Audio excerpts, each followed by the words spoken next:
이 시간은 이제 소선지서를 보겠습니다. 소선지서가 전부 12권인데 한 권 한 권 다 이제 살펴본 게 아니라 포로 이전의 선지자 대표적으로 호세아, 그다음에 포로 후기의 선지자 세 사람 학개, 스가랴, 말라기를 살펴보도록 하겠습니다. 호세아 선지자는 어느 때 활동했는가? 북이스라엘의 여로보암 2세입니다. 여로보암 2세. 그러면 우리가 문서 선지자가 활동한 때가 북이스라엘 여로보암 2세 때부터 활동한 선지자들의 그 활동 기록을 기록해서 오늘 우리에게 전해준다고 그러죠. 그러면 북이스라엘 2세가 어떤 사람인가? 북이스라엘의 여로보암 2세는 북이스라엘 중에 가장 유능한 왕입니다. 이건 이제 정치적으로, 경제적으로, 군사적으로 가장 유능한 왕입니다. 왜일까? 그때 아수르가 지금 막 발흥했는데, 아수르가 막 발흥했냐, 이 나라의 기초가 튼튼히 서지 못했죠. 튼튼히 못하니까 지금 내치를 중요시하기 때문에 외치에 대해서는 소홀히 했어요. 그 사항을 이용해서 이스라엘뿐만 아니라 유다도 국력을 아주 신장을 했습니다. 자, 북이스라엘의 가장 유능한 왕, 정치적, 군사적으로, 경제적으로 가장 국력을 신장시켰던 이 왕 때 하나님은 유명한 두 사람의 선지자를 불러서 바로 이 북이스라엘 나라가 국력이 신장된 이 나라를 향해서 말씀을 전하게 합니다. 왜 그럴까요? 왜 그럴까? 여러분요, 경제적으로 부해지면 두 가지 현상이 나타난다고 했죠. 하나는 도덕적으로 타락했죠. 또 하나는 영적으로 타락합니다. 나라가 부강하면 반드시 그런 현상이 나타난다고 했죠. 지난번에도 이야기했어요. 중국에서 가장 돈 많은 도시가 어딘가? 광동성 광주 또는 상해라고 했어요. 영적으로 가장 타락한 도시가 어딘가? 광동성 광주, 상해라고 했습니다. 그러니까 우리는요, 하나님은 이미 잘 먹고 잘 살려면 타락할 것을 알기 때문에 여로보암 2세 때 가장 아주 유능한 두 사람, 호세아와 아모스 선지자를 불러서 북이스라엘 향해서 활동하도록 했습니다.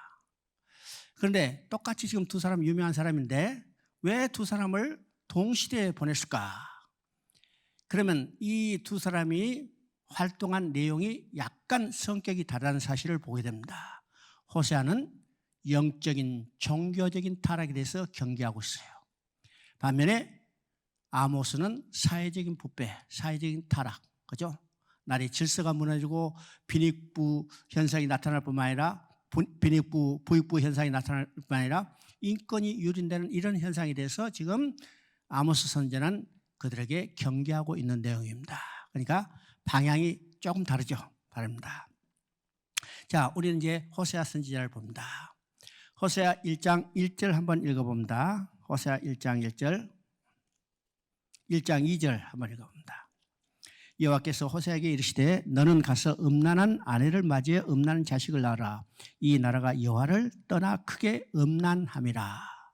자, 하나님은 호세아 선지자를 불러서 음란한 여자와 결혼하고 음란한 자식을 낳으라고 합니다. 호세아가 지금 하나님부터 이 명령 받고 그냥 정신이 멍했어요. 왜일까요?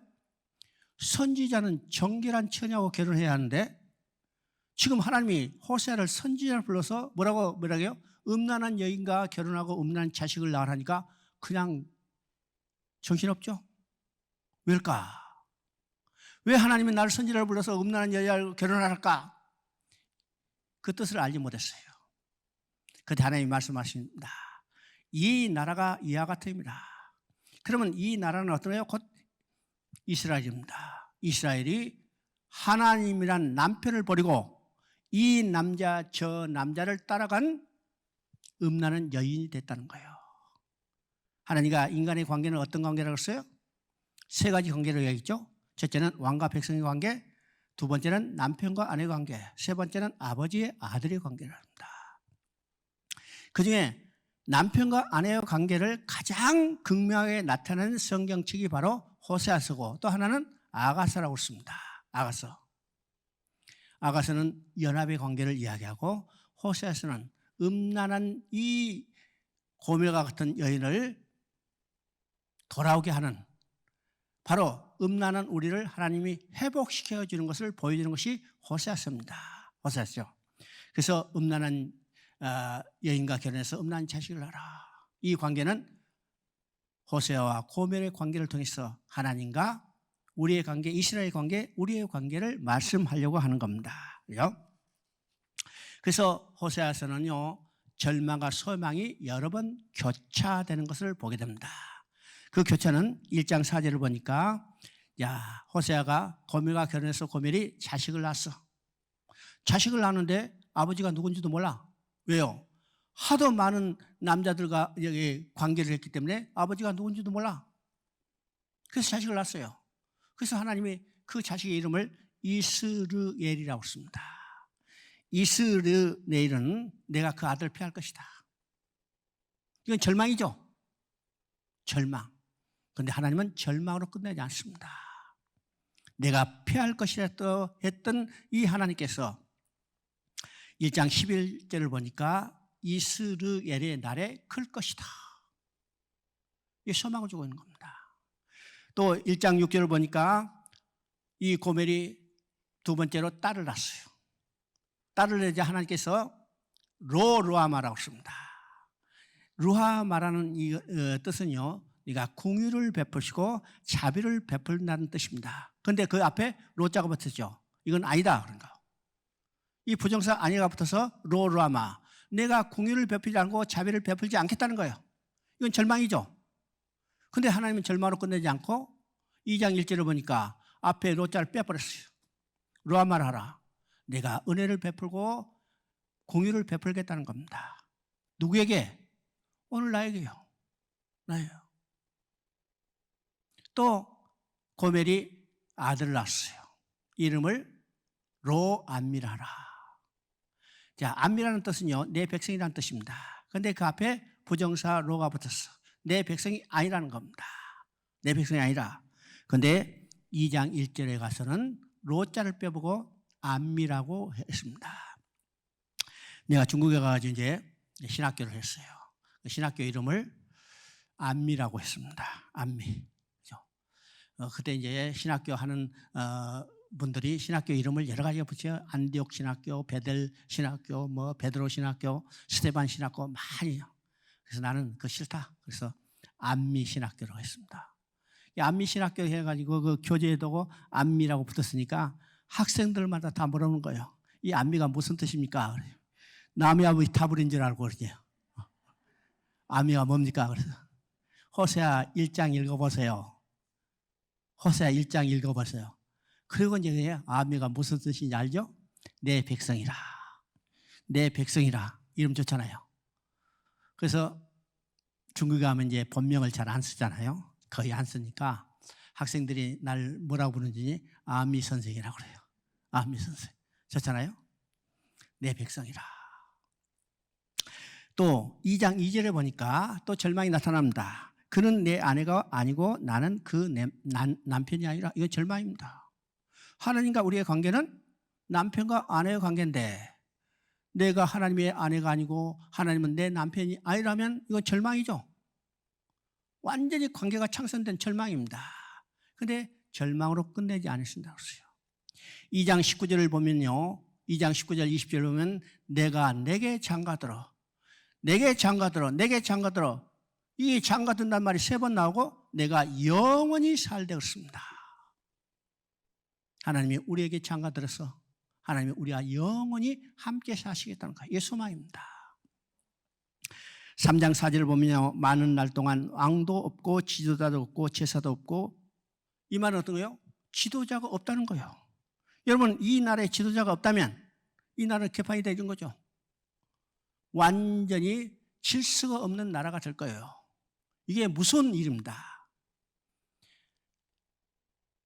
어정쩡하더라도 지도자가 있어야 해요. 그죠? 지도자가 없다면 완전히 이건 나라가 형성이 안 돼요. 근데 여기서 뭐라고 써요? 내가 많은 날 동안 왕도 없고 지도자도 없고. 근데 이건 절망이지만 소망을 주시는 겁니다. 3장 5절 보니까 하나님 여호와 그들의 왕 다윗을 찾고, 누가 그들을 왕으로 세우시겠다는 거예요? 다윗을 왕으로 세우시겠다는 겁니다.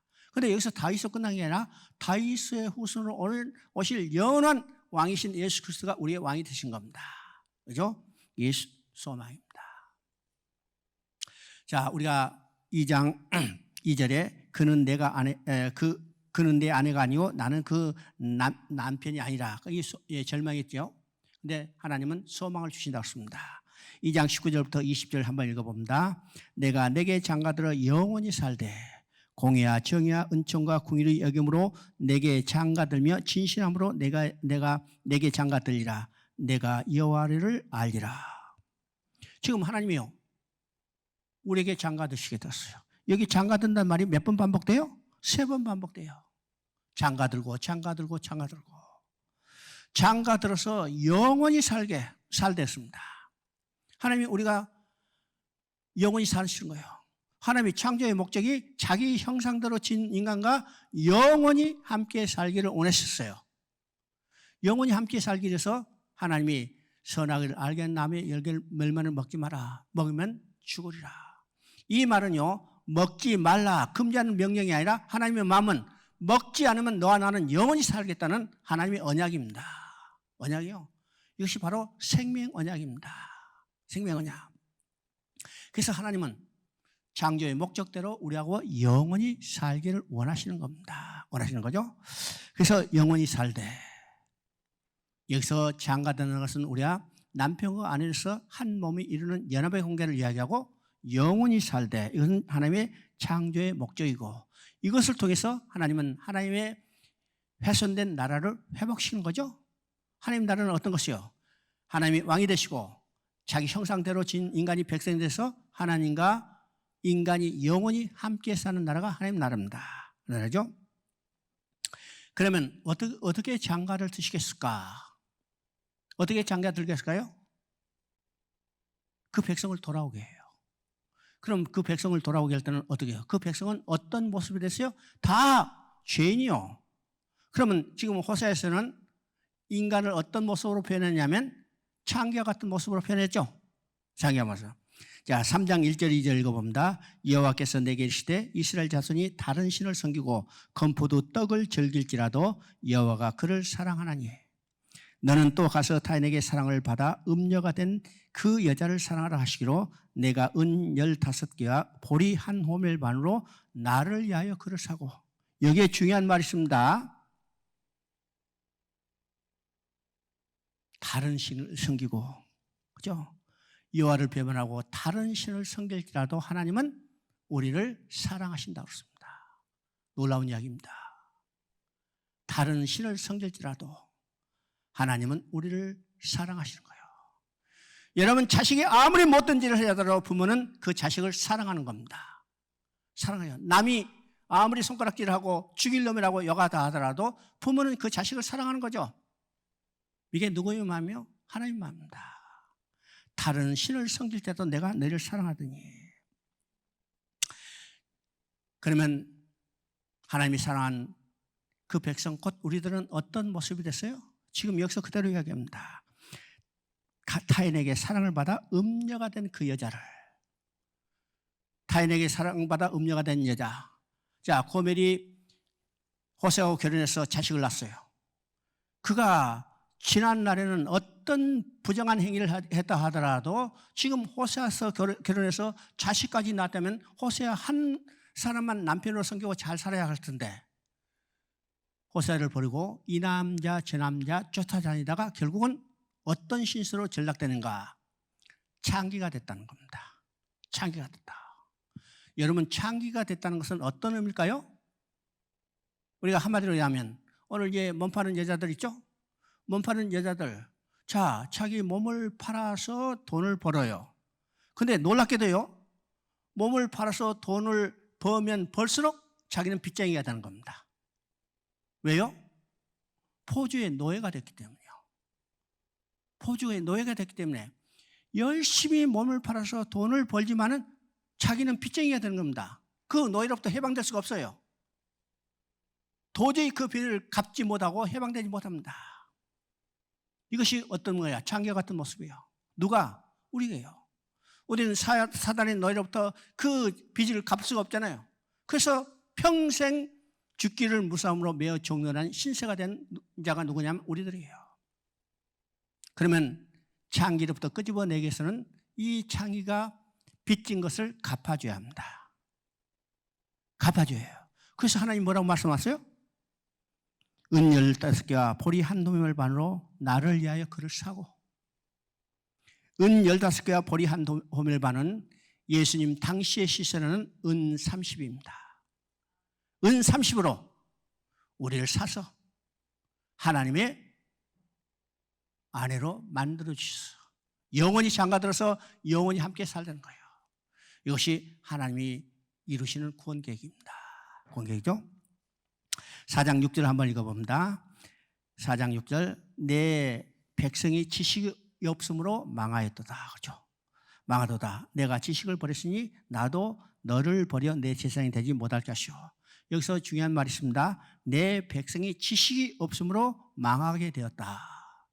그러면 여기서 지식이 없다는 이 말은 어떤 말일까요? 지식이 없다는 것은 우리가 물리적, 화학, 과학, 역사 이런 지식이 아닙니다. 하나님을 아는 지식이요. 하나님을 아는 지식이 없다는 거죠. 내 백성이 하나님을 아는 지식이 없다. 그러면 여기서 하나님을 아는 지식은 어떤 것일까? 이건 정보적 지식이 아니고 관계적 지식입니다. 관계적 지식. 그러면 정보적 지식은 어떤가요? 내가 문재인 대통령 잘 알아요. 이름도 알죠. 나이도 알죠. 옛날에 했던 일 알죠. 그 부인이 김정숙이라는 것도 다 알죠. 알아요. 그런데 이건 정보적 지식에 불과합니다. 다른 사람을 아는 건요, 우리가 그냥 만나서 여기 명함 건너도 그 이름 알고 직업 알아요. 또 조금 세면 그 사람 이력서, 또 다른 사람이 여기 소개해 준 내용 가지고 알 수 있어요. 이건 정보적 지식입니다. 정보적 지식. 그러면 여기서 말하는 그 지식은 이 정보적 지식이 아닙니다. 이건 관계적 지식. 이 관계적 지식은 남편과 아내로서 살아봐야 해요. 여러분, 남녀가 연애해요. 사랑하죠? 그래서 아는 것처럼 하지만은 실제로 몰라요. 결혼해봐야 알죠? 결혼해봐야 알아. 결혼해도 몰라요. 얘 낳아서 길러봐야 알아요. 그래 성질 다 나타나죠? 그래도 몰라요. 몇 년 살아봐야 50년 살아봐야 알아요. 그렇죠? 그래서 50년 살아보니까 아이고 내 잘못 살았다. 그래가지고 이혼하잖아요. 나는 50년 넘었으니까 그렇게 괜찮아요. 그렇죠? 50년 살아요. 이게 관계적 알미입니다. 지식입니다. 우리가 하나님을 안다는 것은 정보적 지식이 아니에요. 관계적 지식.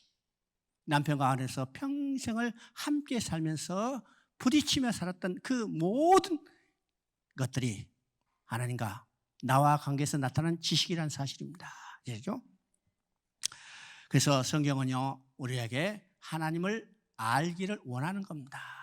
하나님을 알기를 원하는 것은 이건 정보적 지식이 아니라 피상적인 게 아니라 관계적 지식. 우리는 하나님과 날마다 남편과 아내에서 한 집에서 붙어서 부딪히며 살듯이 오늘 우리가 하나님과 날마다 씨름하며 살아요. 새벽부터 저녁까지 씨름하며 살아갑니다. 때로는 엇막할 때도 있고 때로는 얻어맞을 때도 있고 이것을 통해서 우리는 정말로 하나님이 어떤 하나님인가 그것을 깊이 깨닫게 되고 이것이 깊어지면 이제는 하나님께 순종하게 되고 하나님의 은혜에 감사하고 하나님을 찬양할 수 있는 자로 변하게 되는 겁니다. 이것이 하나님을 아는 거예요. 그런데 이스라엘 백성은 그 하나님을 알지 못했다는 거예요. 알지 못했다는 거예요. 그래서 율법적이고 형식적인 종교 행위만 남아있는 것이 이스라엘 백성의 모습이었고 결국은 그들은 하나님을 떠서 우상을 숭배하고 하나님의 진노를 받아서 이방의 나라의 친구를 받고 포로로 끌려가는 신세로 바뀌어버렸죠. 바뀌었습니다. 오늘도 우리가 하나님을 얼마나 알고 있는가, 얼마나 관계적 지식을 가지고 우리가 하나님과 관계를 유지하며 살고 있는가, 우리 스스로를 한번 생각해 봐야 합니다. 자, 그 다음에 학개서를 봅니다. 학개, 스가랴, 말라기는 포로 후기의 선지자라고 씁니다. 포로에서 끌려갔다가 돌아와서 하나님의 부름을 받아서 활동한 선지자입니다. 자, 이 세 선지자 중에서 학개와 스가랴는 동시대입니다. 동시대. 그러면 학개와 스가랴가 활동한 시대는 어느 시대인가? 자, 이스라엘 백성이 세 번에 걸쳐서 돌아왔다고 그랬습니다. 세 번에 걸쳐서 돌아왔는데 첫 번째는 스룹바벨에 의해서 돌아와가지고 제일 먼저 한 일이 성전을 재건하는 일이라고 했습니다. 성전을 재건하는 일이고, 두 번째는 에스라의 인솔로 돌아와서 성전은 재건됐으니까 얘는 신앙 부흥운동을 일으키는 것이 2차 교환에서 한 일입니다. 그 다음에 3차는 느헤미야에서 돌아와가지고 성벽을 재건하는 일이라고 했습니다. 아시겠죠? 그래서 이제 1차로 돌아와서 성벽을 재건할 때 그들이 재건이 순조롭게 이루어지지 않았어요. 14년 동안 방치됐죠. 이 14년 동안 방치될 때 하나님은 학개와 스가랴 선지자를 불러서 방치된 성전 건축을 방치한 그 백성을 다시 독려해서 성전 건축을 이루도록 하는 것이 학개와 스가랴의 내용입니다. 그런데 학개는 육적인 성전을 건축하는 데 중심이 있다면 스가랴는 영적인 성전을 건축하는 데 중심이 있는 것을 우리가 보게 됩니다. 자, 이스라엘 백성들이 이제 돌아와가지고 성전을 재건해요. 그런데 성전 재건이 쉽게 이루어지지 않았죠. 그때 사마리아 사람들이 와가지고 성전 우리도 함께 건축하자 했더니 스룹바벨과 여호수아가 단칼에 건졌어요. 아니다, 우리 홀로 건설하겠다. 자, 그들이 성전 건축을 함께 하자고 제의했는데 그걸 거절한다면 어떻게 해요? 반드시 대적해 올 것을 알았어요. 그럼에도 불구하고 여호수아와 스룹바벨은 단칼에 거절했습니다. 그랬더니 예상대로 그들이 강력하게 대적해 와서 14년 동안 성전 건축이 중단됐습니다. 중단이죠. 그러면 왜 그들이 성전 건축을 중단하게 됐을까? 왜 반대에 부딪힐까? 난간에 봉착하니까 성전 건축을 중단하고 14년 동안 방치했을까? 그들이 대적의 방해를 받으니까 한두 번은 저항했겠죠. 그러다가 여러 번 저항하니까 이게 안 되겠다. 이건 성전 건축하는 것은 하나님의 뜻이 아니겠구나. 이렇게 생각한 거예요. 두 번째는 성전 건축할 때가 아직 안 되겠구나. 이렇게 백성들이 생각합니다. 세 번째는 우리의 지도자라는 여호수아 이 스룹바벨은 지도력이 부족해. 이 사람들은 성전 건축할 능력이 없는 사람이야. 그렇게 해가지고 성전 건축을 중단하고 포기해버렸어요. 그래서 14년 동안 방치됐을 때 하나님은 학개에게 하나님의 말씀이 임해서 성전을 건축하러 하도록 재개하는 겁니다. 독려하는 겁니다. 자, 1장 8절 한번 읽어봅니다. 1장 8절.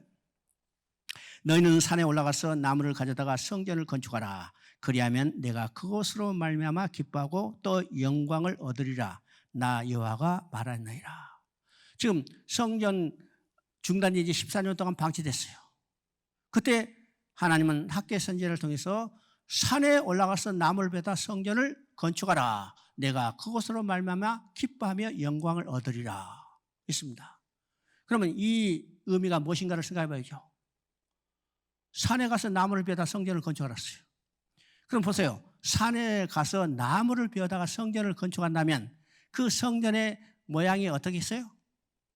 어떻게 했어요? 지금 여기는 멋있게 지었잖아요. 그런데 산에 가서 나무를 베다 통나무로 성전을 지었다면 그 모양이 얼마나 볼품이 있겠는가? 볼품이 없죠. 그런데 하나님은요, 그것으로 말미암아 기뻐하며 영광을 얻는다고 했습니다. 그러면 이것이 어떤 의미일까 생각해죠? 그러면 성전은 하나님이 계신 곳인데 성전이 14년 동안 지어지지 않고 방치됐어요. 하나님이 계실 곳이 없죠. 하나님이 계실 곳이 없어서 이곳저곳 배회하는 겁니다. 집이 없으니까 눈 오면 눈 맞고 비 오면 비 맞고 바람 불면 바람 맞고 그렇게 배회하다가 성전을 딱 지었어요. 통나무로 지었든지 아니면 판넬로 지었든지 어떻게 지었든지 집이 하나 생겨서 이야, 오늘부터는 비도 안 맞아도 되겠구나. 오늘부터는 바람 안 맞아도 되겠구나. 그래서 기뻐하신 거예요? 그래서 영광을 얻은 거예요? 그러면 이 말은 어떤 말일까요? 성전은 하나님이 계시는 임마누엘을 예표하는 겁니다. 임마누엘을 예표하는 것이 성전이요. 여호와께서 거기 계시니라. 우리 에스겔서 마지막 말씀을 봤죠. 여호와 삼마, 여호와께서 거기 계시니라. 성전은 하나님이 임재하는 임마누엘을 예표하는 것입니다.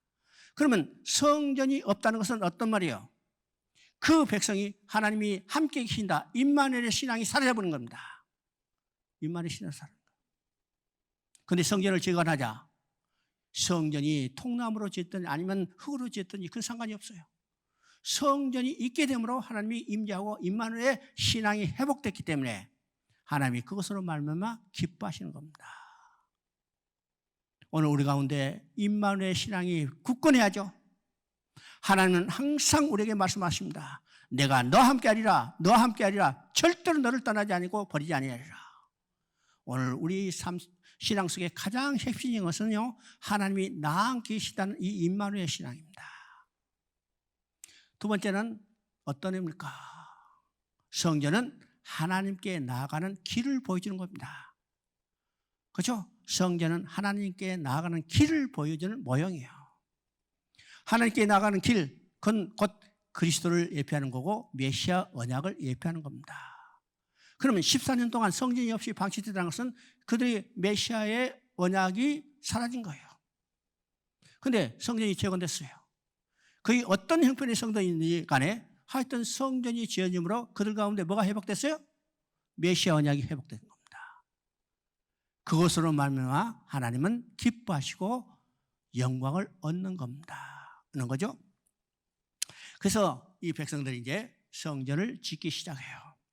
성전을 짓기 시작한 지 한 달 정도 됐다가 또 조그만 사건이 하나 일어났습니다. 여러분 이제 14년 동안 성전이 방치됐다가 성전을 짓는다 하니까 많이 구경꾼들이 나타났죠? 나왔습니다. 여러분 이제 저 가다가 여기 건물 하나 짓는 것도 지나가다가 한번 쳐다보게 되죠? 그런데 이스라엘 백성은 성전이 중심인데 그들이 성전이 방치됐다가 성전을 다시 재건한다니까 어떻게 해요? 많은 관심을 가지고 쳐다보는 겁니다. 그래서 많은 사람들이 구경하러 나왔어요. 그중에 나이 많은 사람도 있습니다. 그 나이 많은 사람들은 어렸을 때 화려한 솔로몬의 성전을 봤던 사람이에요. 화려한 성전을 봤던 그 사람들이 지금 스룹바벨을 짓는 이 통나무로 된 성전을 보고 통곡에 닿습니다. 이야, 하나님의 천이 이렇게 초라할까? 에스라 3장 12절은 그들이 성전을 짓는 거 보고 통곡에 닿았어요. 여기도 지금 학교에서도 마찬가지죠. 하나님이 그들의 지금 마음 상하고 통곡하는 그들에게 뭐라고 그러니까? 야, 너희 눈에 보기에 보잘것 없지 않느냐? 하나님도 인정하시는 겁니다. 인정하시고. 그러면서 하나님 뭐라고 말씀하신가? 이 전의 영광을 내가 충만하게 하리라 했습니다. 자, 2장 9절 한번 읽어봅니다. 이 성전의 나중 영광이 이전 영광보다 크리라. 만군의 여호와의 말이니라. 내가 이곳에 평강을 주리라. 만군의 여호와의 말이니라. 자, 이 성전의 나중 영광이라고 했습니다. 이 성전의 나중 영광, 스룹바벨에 의해서 지어진 이 성전의 나중 영광이 이전 영광, 이건 솔로몬의 성전의 영광보다 크리라고 했습니다. 그러면 이 말은 어떤 말일까요? 이 스룹바벨의 통나무로 지은 성전이 갑자기 금과 은으로 확 변해서 영광이 더 커지겠다는 말인가요? 아무리 그런다 하더라도 솔로몬의 성전만큼 화려할 수 없어요. 그러면 이 말은 어떤 말일까? 이 성전의 나중 영광은 언제 세워질 성전이요? 바로 예수 그리스도를 통해서 세워질 참 성전입니다. 참 성전. 이게 나중 성전이에요. 이 예수 그리스도에서 세워질 참 성전의 영광은 솔로몬의 성전을 비교할 수 없을 정도로 더 크고 화려하다는 겁니다. 그죠? 그래서 요한복음 1장 14절 보면 말씀이 육신이 되어 우리 가운데 거하시매, 우리 가운데 이 거하신다는 말은 성전을 지었다는 의미입니다. 언어적 의미로 성전을 지었다는 거예요. 자, 말씀이 육신이 되어, 말씀이 육신이 되어 그분은 누구냐면 곧 예수 그리스도예요. 예수 그리스도가 이 땅에 성전을 지으셨어요. 그 영광을 보니 독생자의 영광이요 은혜와 진리가 충만하더라. 중국 성경은 이렇게 됐어요. 충충만만. 충만 정도가 아니라 충충만만. 하나님의 예수 그리스도를 통해서 이룰 참 성전이 얼마나 영광이 클 것인가를 이야기합니다. 그죠? 이것이 계시록에서 완성된 것을 보입니다. 완성된 계시록 21장 10절을 보면 하늘에서 내려오는 거룩한 성 예루살렘을 보이니 하나님의 영광이 있어 그 성의 빛이 지극히 귀한 보석 같고 벽옥과 수정 같더라. 우리는요 이 영광을 바라고 즐거운 삶을 누릴 것을 우리의 소망으로 바라보고 살아가는 겁니다. 이 땅에서 얼마나 누리고 사는 것이 우리의 신앙의 목표가 아니에요. 나중 영광이 이전 영광보다 크리라. 계시록에서 완성될 그 하나님의 성전은 이 땅에서 우리가 상상할 수 없는 화려한 영광으로 가득 차게 되어 있습니다. 그 영광을 바라보고 우리는 앞으로 전진해 가는 거예요. 목표를 향해서 전진해 가는 것이 우리의 신앙입니다. 에베소서 1장에 보면 바울이 기도하는 내용을 합니다. 거기에 세 가지 중요한 것이 나오죠. 너희로 하여금 부르심의 소망이 무엇인지를 알게 하며 그 기업의 영광의 충만함이 어떤 것인가 알게 하며 또 우리를 구원한 하나님의 그 위력이 얼마나 큼을 알게 하며 이렇게죠. 이거 알기를 바울이 우리를 위해 기도해요. 에베소 교회를 위해서 기도합니다. 그런데 거기서 부름의 소망이 어떤 것을 알게 하며 부름의 소망이었습니다. 이 부름의 소망은 우리가 가지고 있는 소망이 아닙니다. 이 부름의 소망은 하나님이 자신의 소망을 가지고 우리를 부르셨다는 거예요. 하나님이 자신의 소망을 가지고 우리를 부르셔요. 이게 부르심의 소망입니다. 그러면 하나님이 자신의 소망은 어떤 소망이요? 우리를 돌아오게 해서 영원히 함께 살기를 원하는 하나님의 소망입니다. 이게 부르심의 소망입니다. 부르심이에요.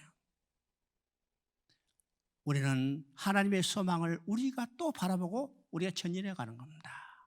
그 소망은 어떤 것인가? 하나님의 영광을 바라고 즐거운 삶을 누리는 거예요. 이전에 나중 영광이 이전 영광보다 크리라. 그 다음에 스가랴서입니다. 스가랴서는 이제 학개와 동시대인데 학개는 육적인 그냥 눈에 보이는 성전에 중점이 있다면 스가랴는 영적인 성전, 우리 안에 지어진 성전의 중심이 있습니다. 그래서 스가랴는 우리 안에 지어진 성전은 누구를 통해서 지어진가? 메시아를 통해서 지어지기 때문에 스가랴는 메시아에 대한 예언이 많이 나옵니다. 우리가 얼른 생각나는 거, 예수님이 예루살렘에 올라가실 때 나귀 타고 올라가실 것을 스가랴 9장 9절에 나오죠. 예수님이 은 30에 팔리실 것도 스가랴에 나옵니다. 야, 목자가 침을 당하면 다 양이 흩어질 거, 이것도 예언되어 있는데 예수님이 십자가에 못 박히자 다 흩어져 버렸어요. 스가랴에서는 메시아에 대한 예언이 많이 나옵니다. 그중에 우리가 핵심적인 거 하나만 보십시다.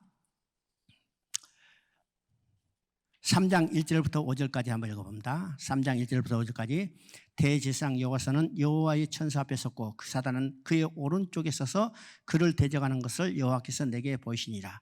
여호와께서 사단에게 이르시되 사단아 여호와가 너를 책망하노라. 예루살렘을 택한 여호와가 너를 책망하노라.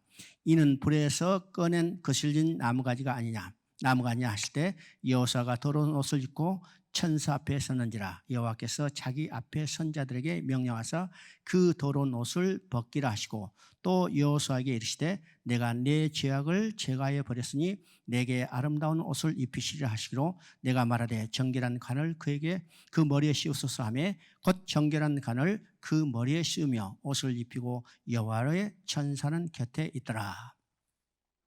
자, 이것은 스가랴에서는요 하나님이 스가랴에게 보여준 환상이 8번 나타나는데 그중에 4번째 환상입니다. 그러면 이 환상은 내용은 어떤 것인가? 지금 대제사장 여호수아가 가운데 있고 한쪽에는 하나님의 사자가 있고 한쪽에는 사단이 있죠.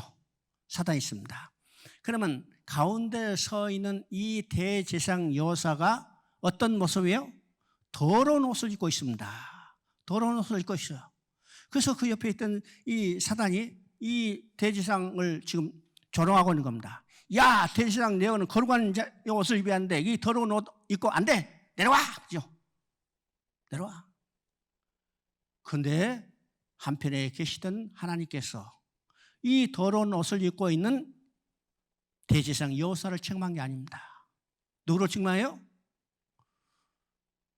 대제사장을 비웃고 조롱하는 사단을 책망하는 겁니다. 사단을 책망해요.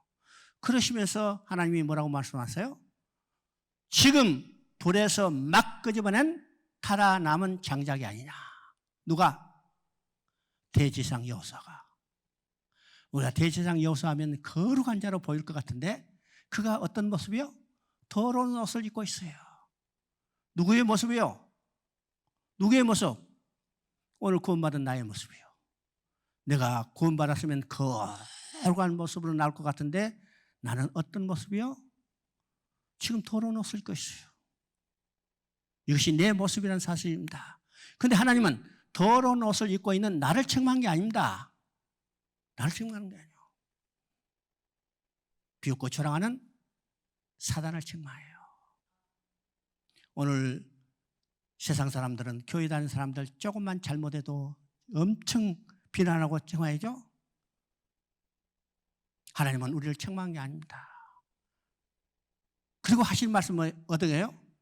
더러운 옷을 벗기고 그리고 우리를 어떤 모습으로 이야기인가? 막 끄집어낸 거슬린 장작이에요. 불에서 끄집어낸 거슬린 장작. 여러분 불에서 여기 막 끄집어낸 장작 한번 생각해 보세요. 장작이 활활 타고 있는데 그중에 하나를 끄집어내면 불이 꺼지면서 연기 솔솔 내죠. 그 연기가 향기가 나요? 고약해요. 옆에 사람 쾌쾌쾌 하죠? 고약해. 또 그 타다남은 장작의 모습은 시큼시큼해가지고 정말 볼품이 없어. 그게 누구의 모습인가? 내 자신의 모습이라는 사실입니다. 그런데 하나님은 그런 대제사장 여호사를 책망한 게 아니라 사자에게 뭐라고 그래요? 더러운 옷을 벗기고 아름다운 옷을 입히라. 또 머리에는 정결한 관을 씌우라고 합니다. 하나님은 우리 이 모습을 받아주시고 우리를 하나님이 친히 거룩하게 해주신다는 사실을 알아야 합니다. 우리가 거룩한 삶을 사는 것도 내 노력과 내 결단과 내 힘이 아니라는 사실을 알아야 해요. 저도 목사가 되기 전에 교회 다니고 집사도 하고 직분도 많이 하고 주일학교 교사도 했지만은 술, 담배 못 끊었어요. 못 끊었어. 안 끊어져. 내가 그 끊고 나이타 버리고 담배 버린 것만 해도 수십만 원씩 될 거예요. 안 되잖아요. 안 돼. 내 결단, 내 노력이 아닙니다. 내가 거룩하게 되는 것도 내 결단 아니야. 그런데 어느 날 하루에 딱 담배 냄새가 정말 역겨워서 맡을 수가 없는 거예요. 그 순간에 담배 끊어버린 거예요. 내가 끊을 노력이 아니고 어느 순간에 딱 엘리베이터 탔는데 그게 담배 냄새가 확 나는데 아이고 그래요. 그게 담배 하는 거예요. 내 노력과 내 힘이 아니에요. 하나님이 성령으로 이 모든 것을 중화해 주신다는 사실을 우리가 알아야 합니다. 그러니까 내가 거룩한 삶, 성화의 삶도 내 힘과 노력이 아니고 하나님이 성령으로 나를 거룩하게 해주신다는 사실을 우리가 깨달아야 해요. 자, 12장 10절을 한번 읽어봅니다. 12장 10절 내가 다윗의 집과 예루살렘 주민에게 은총과 강구하는 심령을 부어주리니 그들이 그 찌른 바 그를 바라보고 그를 위하여 애통하기를 독자를 위하여 애통하듯 하며 그를 위하여 통곡하기를 장자를 위하여 통곡하듯 하리라. 이건 아주 중요한 신학적인 의미가 있습니다. 자, 다시 읽어봅니다. 내가 다윗의 집과 예루살렘 주민에게 은총과 강구하는 심령을 부어주리니 그 은총과 강구하는 심령을 다른 말이면요 성령을 부어주린다는 말입니다. 성령을 부어준다. 그러면 어떤 일이 벌어질까? 그들이 그 찌른 바 그를 바라보고 그 찌른 바 누구는요? 십자가에 창의 허리가 찔린 예수 그리스도입니다. 찔린 바 그를 바라보고 그를 위하여 애통하기를 독자를 위하여 애통하다 하며, 이 말은요 회개의 역사가 일어나는 겁니다. 회개의 역사가 일어난 거죠. 그러면 이것이 실용적으로 중요한 것은 우리가 구원받게 되는 것은 예수 그리스도가 십자가의 죽으심만으로만 이루어진 게 아니라는 겁니다. 무슨 말인지 모르겠죠? 예수 그리스도가 십자가의 죽음을 성령이 우리 가운데 증언해 줘요. 그래야 우리가 회개하고 믿고 구원받게 되는 겁니다. 그렇죠? 그래서 구약에는요 2가지 약속이 있어요. 2가지 약속은 어떤 약속인가? 첫째는 메시아를 보내주시겠다는 약속입니다. 2번째 약속은 성령을 보내주시겠다는 약속이에요. 왜 성령을 보내주셔요?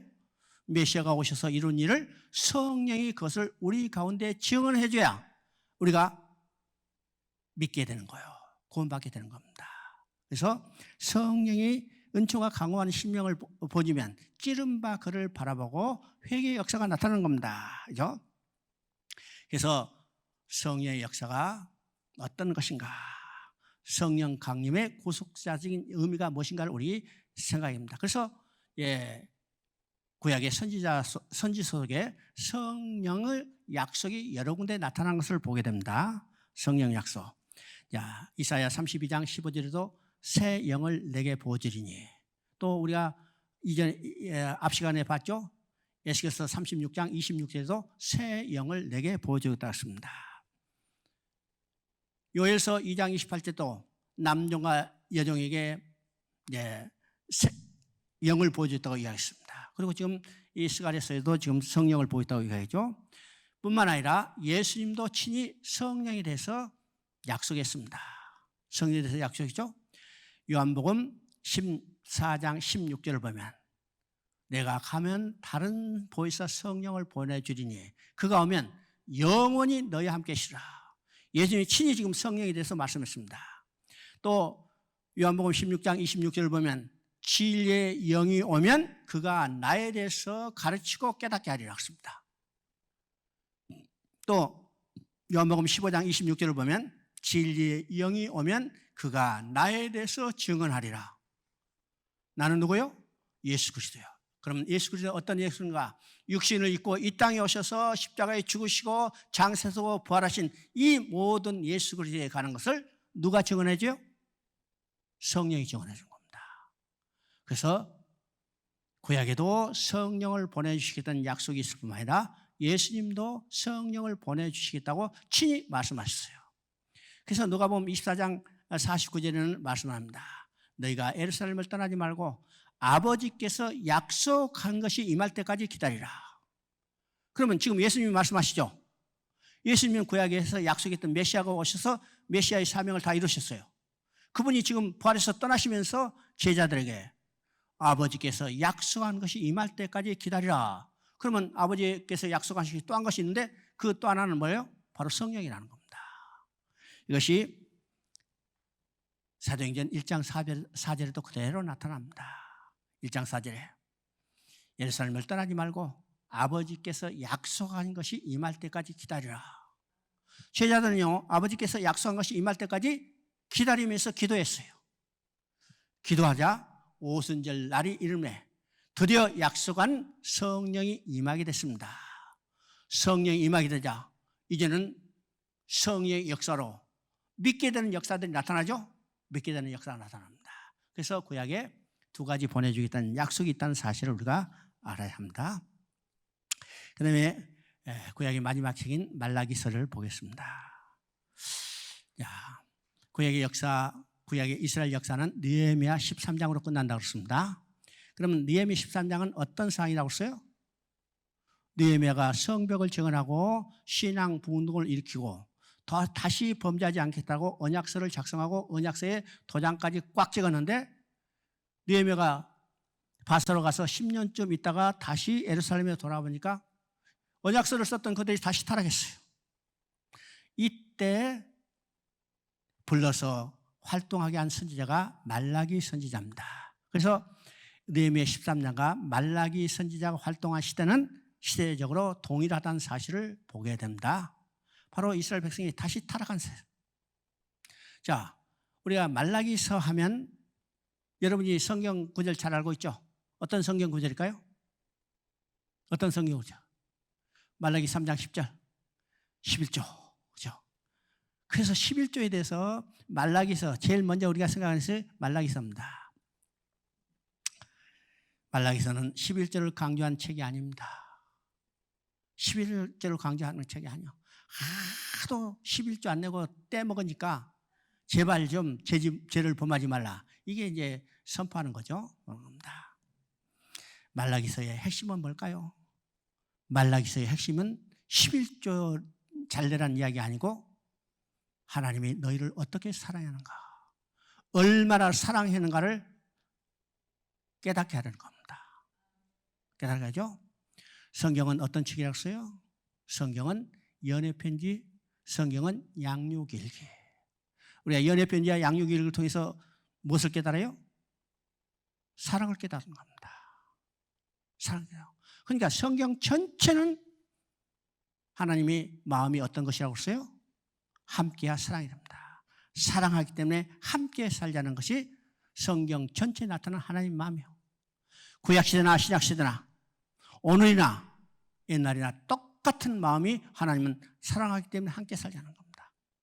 그래서 말라기서에서도 핵심 단어는 내가 너희를 사랑하노라. 그 패역한 백성들에게 하나님 말씀하십니다. 내가 너희를 사랑하노라.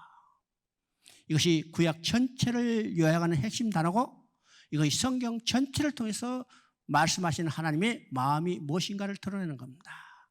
구약시대도 내가 너희를 사랑하노라. 신약시대도 똑같죠. 요한복음 3장 16절에 하나님이 세상을 이처럼 사랑하사 독생자를 주시니 저를 믿는 자마다 멸망치 않고 영생을 얻게 하렵니다. 하나님이 사랑입니다. 그런데 이스라엘 백성은 하나님이 내가 너를 사랑하노라 했는데 그들은 뭐라고 대답해요? 언제 사랑했어요? 어떻게 사랑했어요? 그렇죠? 오늘 우리가 부모들한테 하는 거랑 똑같아요. 언제 사랑했어요? 어떻게 사랑했어요? 언제 사랑했어요? 날 때부터 죽을 때까지 사랑하죠. 어떻게 사랑했어요? 낳고 길렀던 모든 것이 하나님의 사랑이라는 사실을 우리가 알아야죠. 그런데 우리는 항상 언제 사랑했어요? 어떻게 사랑했어요? 제한적으로 제한해버리는 겁니다. 언제 사랑했어요? 어떻게 사랑했어요? 자, 하나님은 그 타락한 이 백성들의 죄를 지적하는 거죠. 내 이름을 멸시하는 제사장들아. 자, 이 제사장들은 당시의 지도자들입니다. 지도자들을 향해서 내 이름을 멸시하는 거죠. 그런데 이 지도자들은요, 그들이 하나님의 이름을 멸시했다는 이 사실조차 모르고 있는 겁니다. 모르고요. 그래서 하나님은 구체적으로 얘기해요. 네가 더러운 떡을 내게 드리고도 이 더러운 떡을 내게 드리는 것은 진설명의 성막의 진설명 떡상에 진설한 이 떡입니다. 이 떡은 매주에 깨끗한 것으로 만들어서 갈아줘야 해요. 그런데 이 떡이 더러졌어요. 왜일까요? 갈아주지 않았기 때문이죠. 오래됐기 때문에 먼지가 뽀얗게 있고 곰팡이가 피었어요. 그러면 왜 그들이 갈아주지 않았을까요? 이 떡은 무엇을 의미해요? 생명의 떡이신 예수 그리스도를 의미해요. 메시아의 언약에 대한 그들의 언약, 믿음이 사라졌기 때문에 이 떡이 갈아주지 않고 더러진 겁니다. 또 그들이 하나님께 제물을 가질 때 어떤 것을 가졌어요? 눈먼 것, 저는 것, 병든 것 가졌어요. 눈먼 것, 저는 것, 병든 것은 하나님께 드릴 제물이죠. 그러면 이 백성들은 그 제물을 가장 비싼 거, 가장 깨끗한 거, 가장 잘생긴 것을 골라서 하나님께 제물로 가져야 해요. 그런데 눈먼 것, 저는 것, 병든 거 가졌어요. 왜일까요? 메시아의 언약을 망각하고 이제는 형식적이고 율법적인 것만 남아있기 때문에 자, 제물 안 드리면 저주 받을까 봐 억지로 가져온 거죠. 이스라엘 백성은 어떤 백성입니까? 짐승을 기르고 사는 유목민들이요. 그들 집에 몇십 마리부터 몇백 마리까지 이 짐승을 있어요. 그러면 그 짐승 중에 가장 깨끗한 거, 비싼 거, 잘생긴 것을 골라서 하나님께 드릴 제물로 가져야 하는데 그들 짐승 중에 눈먼 거 치는 거 병든 거 있다면요, 잡아먹자니 아깝고 팔자니 돈이 안 되니까 야 잘됐다 성전에 갖다 주자. 그래서 끌고 온 겁니다. 하나님 그들에게 뭐라고 말씀하세요? 그 재물들이 총독에나 갖다 줘봐라. 총독이 기뻐 받겠느냐. 이제는 안 가졌으면 좋겠다. 성전 문 닫았으면 좋겠다. 이제 그런 눈먼 거 쳐는 거 병든 거 가지고 귀찮다는 거예요.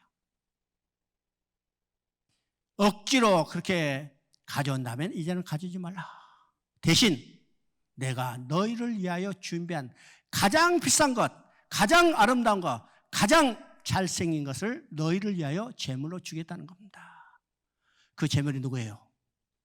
바로 하나님이 준비하신, 하나님이 받으실 제물인 바로 예수 그리스도입니다.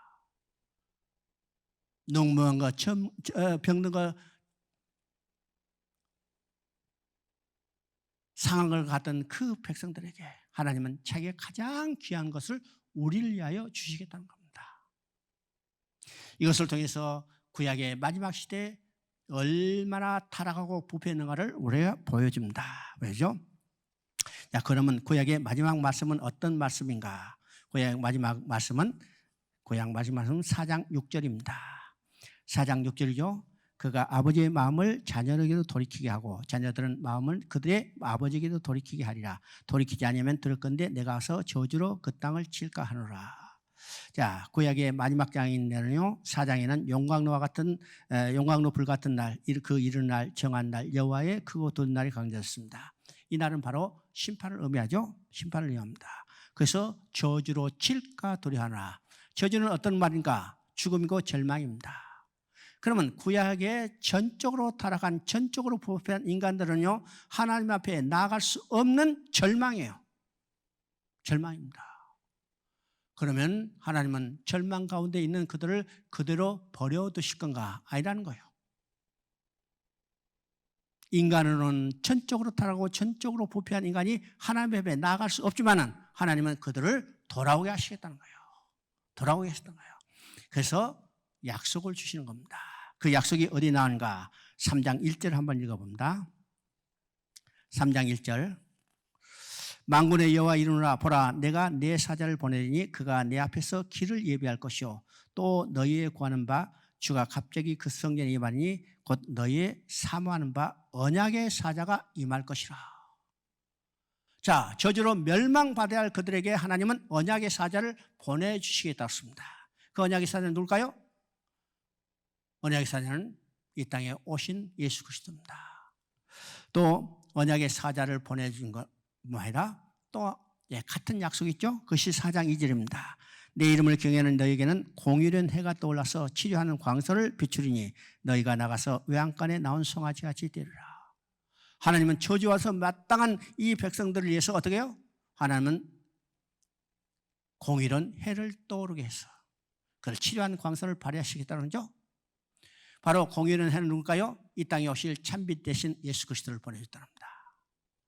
또 예수 그리스도만 보내준 게 아니라 3장 2절을 보면요, 앞서 길 예배하는 자를 보내주시겠습니다.